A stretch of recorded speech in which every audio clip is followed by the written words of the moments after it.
Brother Pastor na magbabahagi sa atin. Ayan Yes. po. Opo, no? Kasi nakapaghanda po talaga ako. Ayan. Para mahabang oras. Sige po. Opo, no? Kasi napag to namin ni Buddy, syempre, bago so pinaghandaan namin ni Buddy ito. Buddy, ito yung yan. So, talagang napaglaanan ng oras. And then, praise God is, magagamit natin to even though nagkaroon ng double na magagamit natin sa ibang gawain, di ba? Napaganda kasi ng topic ngayon, freedom, no? Walk in freedom. Ang title ni kapatid is, ano nga yung title ni kapatid nito? Kanina, kapatid. Mimi G, pasensya na po kanina nagkaroon ng trouble yung aking cellphone kaya. What do we fear most? What do we fear most? Oo, no? Ano bang kinatatakutan natin? Ang sa akin naman, nung gumawa ako, ang nagawa ko po is walk in freedom, no? Kasi, kasi ito ito yung narrative doon ni Sam Masteller is, nung bata pa siya, nung he was growing up, kasi nga, siya yung taga-pakain ng aso. Yung bahay ng aso nila, yung doghouse nila, ay medyo malayo sa bahay nila, no? At siya yung tagahatid ng pagkain papunta ron. And then, walang problema sa kanya. Pero pagka madilim na, doon siya nagkakaproblema kasi takot siya na he is afraid that he will be attacked by a bear, no? Na oso. Baka daw kainin siya kasi yung bahay nila nasa province kasi, no? Nasa province yung bahay nila. And then, yun nga, tuwing lalabas siya ng bahay, sasabihin niya muna sa nanay niya, "Ma, bantayan mo ko, tingnan mo ko habang pinapakain ko yung aso." Kaya nawala yung takot niya. Sabi niya, kapag patakbo siya papunta doon, ihahatid niya yung pagkain ng aso, tumitingin siya sa nanay niya, kung nandun nga ba, tumitingin nga ba sa kanya. Kapag nakita niya, nawawala yung takot niya. Ay, salamat. Tapos balik siya agad, no? Parang, ganun ang ginagawa niya araw-araw. Parang, sabi ni Sam Master, looking back at those days, no, tinitigan ko, I found it so silly, no? Nakakatawa. Kasi, ba't ba ako natatakot? Sabi niya, no? Sabi niya, same down ngayon, no? Kahit ngayon, nagkaroon pa rin ako ng takot. Nagkaroon pa rin daw siya ng takot. Kasi nga, ang takot kasi is, emotion din yan, no? Emotion din yan natin, kagaya ng pag-ibig, no? Na napakahirap pigilan kapag tayo ay na-inlove, kahit hindi na tayo love, in love pa rin tayo. Yun ang mga emotion na napakahirap pigilan, napakahirap kontrolin. Anger, no? Yung galit, emotion din yan. Yung galit na kahit na ang saya-saya mo pag nakita mo yung tao na ayaw mo makita, nagagalit ka kagad. Yun yung mga emotion na napakahirap pigilin. Pati na yung takot. Fear is also an emotion. Pero ano po ang sabi ng ating Panginoon, no? Ang gaganda po, no, ang gaganda ng mga verses na ibinahagi sa atin ni Sister Gina, ni kapatid na Gina. Una, yung Psalms 121 verse 5 hanggang 8, no?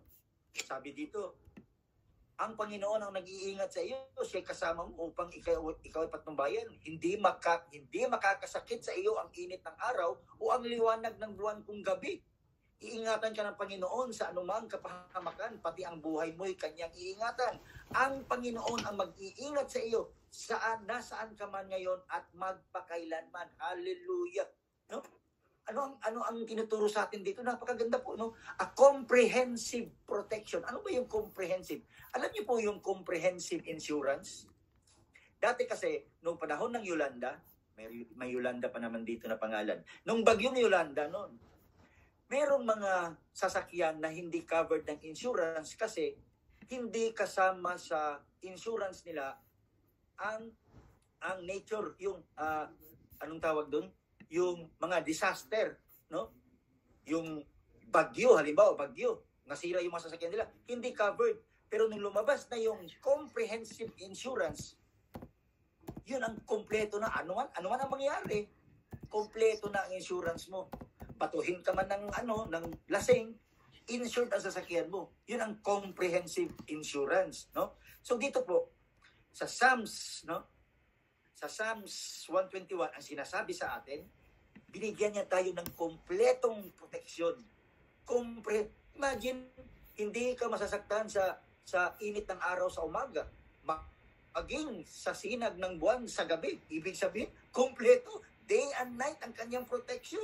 Ito yung pangako na nilalampasan ang lahat ng aspeto ng buhay natin, mula sa ating physical na safety hanggang sa ating spiritual well-being, sa ating spiritual na pagkatao, no?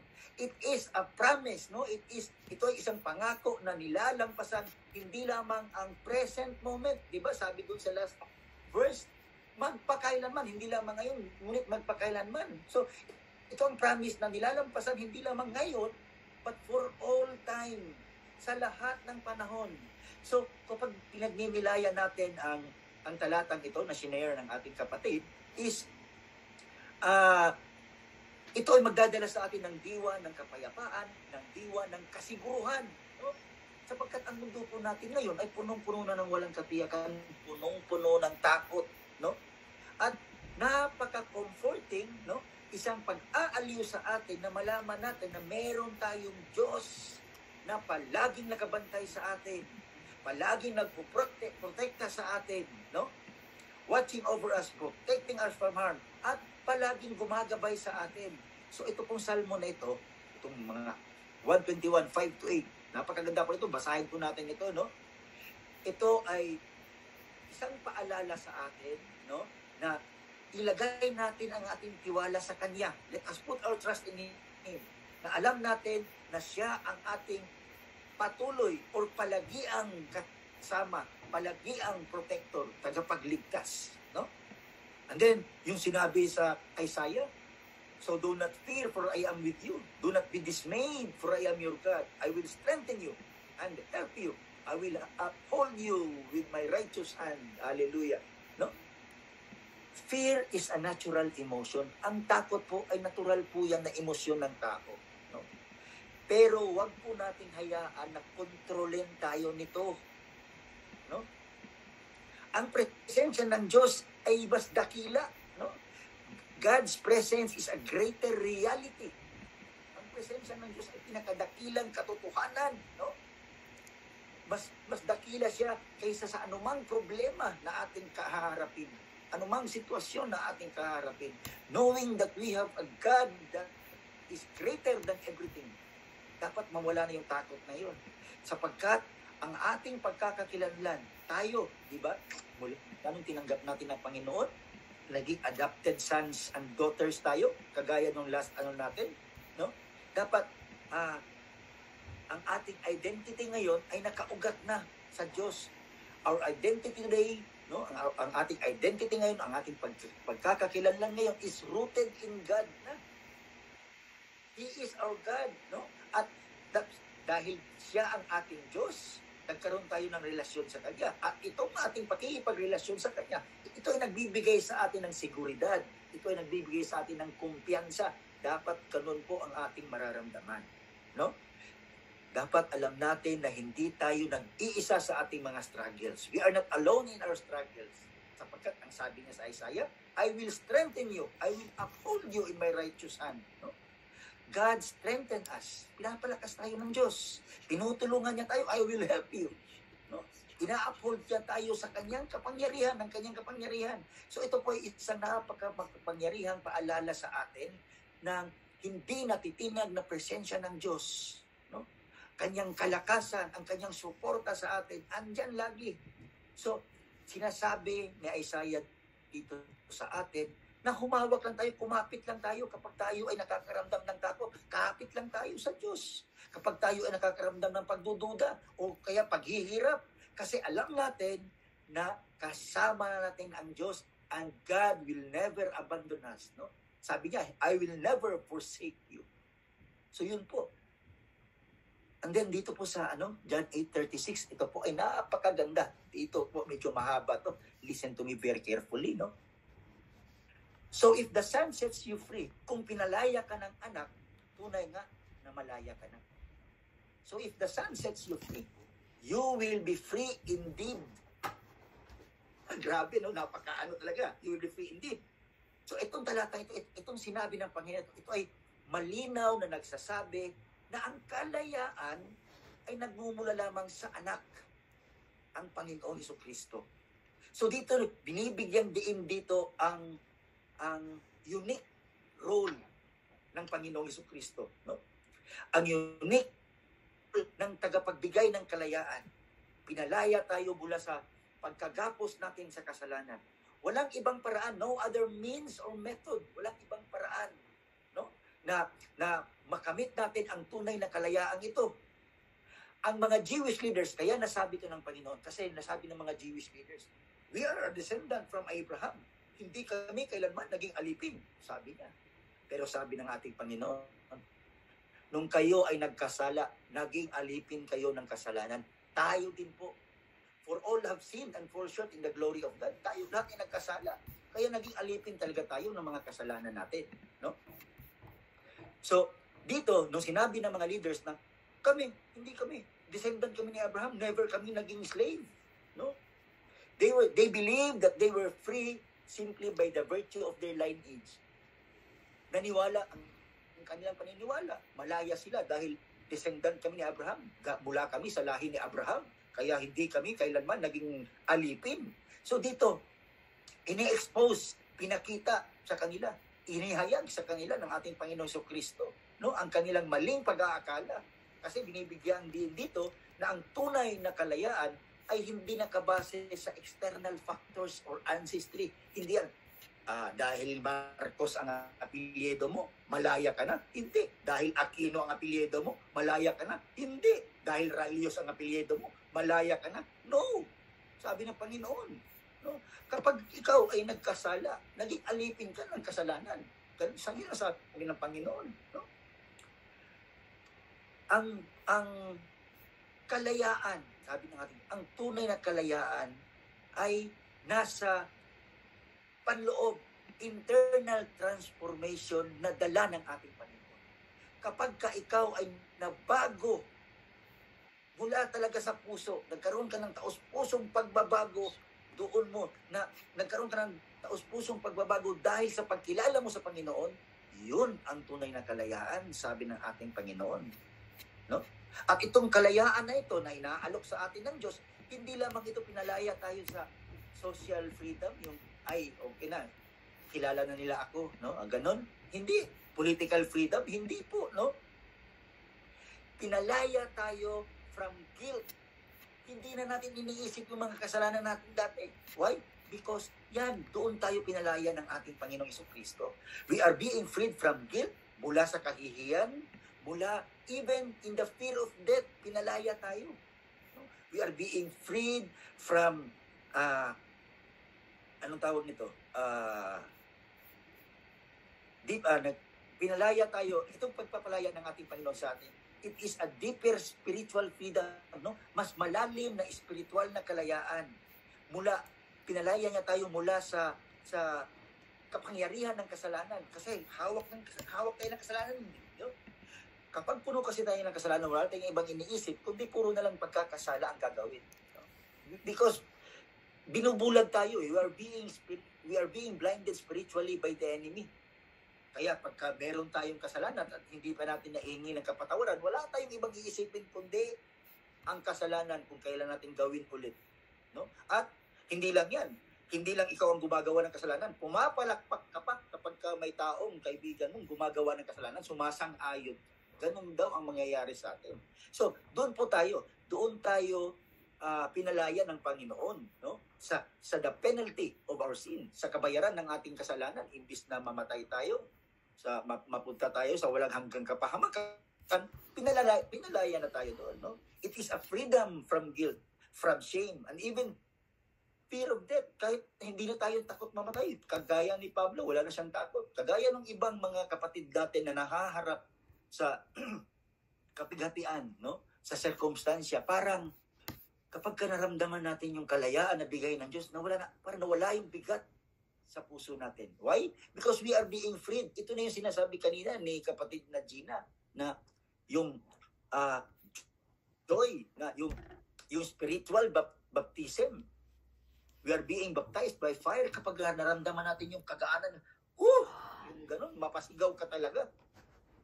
Ito na yun, na hindi mo maipaliwanag because you are being baptized by fire. No? Free indeed. No? Malaya ka nga talaga. Sabi, ano ang ibig sabihin nito? Binibigyan dito ang completeness. Ang kompletong kalayaan, ang totoong kalayaan, the completeness and authenticity of freedom na ibinibigay ng ating Panginoong Jesucristo. Hindi ito partial freedom or pansamantalang freedom, no? But this is a complete, no? A complete and permanent, kagandahan, hallelujah. This is a kompleto kalayaan at panghabang buhay na kalayaan, complete and permanent freedom, no? Ito ay isang freedom, ito ay isang kalayaan na mayroong dating sa bawat aspeto ng buhay natin, na aapektuhan lahat ng aspeto ng buhay natin. Dahil sa kalayaan ito, no? Ang ating pag-iisip, ang ating puso, ang ating kalooban, napalaya lahat. Pag-iisip natin, hindi tayo nag-iisip, wala na tayong worries. No? Ang ating puso, hindi na nasasaktan. Kasi masaktan man, panandalian lang. Kasi nakukontrol natin, alam na natin na ang comfort ng Diyos ay laging nasa atin. Ang ating kalooban, hindi na natin sinusunod kasi sinusunod natin ang kalooban na ng Diyos. No? Sapagkat ang totoo po, we are inherently slave to sin. Talagang sa kasalukuyan talaga, alipin talaga tayo ng pagkakasala. No? Kahit na anong gagawin nating pagpapaganda, anong gagawin nating pagbibihis, no? Despite any outward appearances of freedom, we are bound by our sinful nature. Talagang nakagapos tayo sa likas na pagkamakasalanan natin. At talagang nangangailangan tayo ng tagapagligtas. At ito na nga po, ito ang ating Panginoong Jesucristo, ang siyang nag-iisang magliligtas sa atin, ang nag-iisang magpapalaya sa atin. No amount of self-effort, walang kakayanan ng tao. Sabi nga ni kapatid na Gina kanina, walang kahit i-donate mo pa lahat ng pera mo, hindi yan magpapalaya sa iyo. Sapagkat itong freedom na ito ay isang gift para sa atin. No? Na inaalok para sa lahat, libre to. Ito ay isang powerful na declaration ng ating Panginoong Kristo patungkol sa pag-asa, patungkol sa kalayaan, sapagkat inaalok sa atin ang pangako ng totoo at panghabang buhay na kalayaan kapag tayo ay bumalik sa Panginoong Jesucristo. No? So napakaganda po, no? And then sa Matthew 28:20, teaching them to obey everything I have commanded you. And then dito ang may nakamaganda hallelujah, no? And surely, sabi niya, and surely I am with you always to the very end of the age, hanggang magpakailanman kasama niyo ako. Ito yung promise ng ating Panginoon. Sapagkat alam natin na ini-empower tayo ni Jesus kapag dala natin ang Great Commission na inutos niya sa atin, no? The task of making disciple, yung pag-uutos sa atin na gumawa tayo ng mga disipulo, nakakatakot po yun. Parang nakakabahala po yun. Pero ang presensya ng Diyos, ito ang nagbibigay sa atin ng kasiguruhan na hindi tayo nag-iisa sa ating mga pagsusumikap. Yes, ang buhay po ay puno ng hamon, puno ng walang kasiguruhan, walang katiyakan, pero ang pangako po ng ating Panginoong Jesucristo, ano ang pangako niya? I will be with you. No? Ang promise ni Jesus, ito ay palagi ang presensya ng aaliwin tayo. No? Ang promise niya is a constant presence that provides comfort and strength. No? Kahit nasa gitna tayo ng mga paghihirap, we can face any situation. Maaari nating harapin anumang sitwasyon kasi alam natin na nandyan siya, kasama natin, sumusuporta sa atin, gubagabay sa atin. Even to the very end of the age. No? Marami pong salamat. at nabigyan po ako ng pagkakataon na maibahagi ko rin ang aking nahanda. Salamat po. Nawa po ay tunay nga po, no? Life can be so scary. Life can be so fearful. Nakakatakot po talaga ang mabuhay. Pero dahil dito sa mga nabasa natin mga talata, mga pangako ng Diyos na hindi niya tayo iiwanan, dapat wala na yung takot na yun. No? Ma-declare na natin that God is watching over us. I will never fear. I will walk in freedom. Hallelujah. Praise God po.